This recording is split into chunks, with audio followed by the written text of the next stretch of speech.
يا أيها الناس اتقوا ربكم الذي خلقكم من نفس واحدة وخلق منها زوجها وبث منهما رجالا كثيرا ونساء واتقوا الله الذي تساءلون به والأرحام إن الله كان عليكم رقيبا.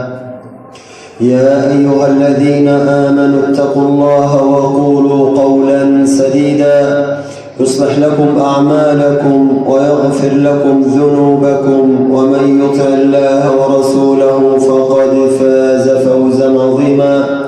ثم أما بعد فإن أصدق الحديث كتاب الله تعالى وإن خير الهدي هدي محمد صلى الله عليه وسلم وإن شر الأمور محدثاتها وكل محدثة بدعة وكل بدعة ضلالة وكل ضلالة في النار.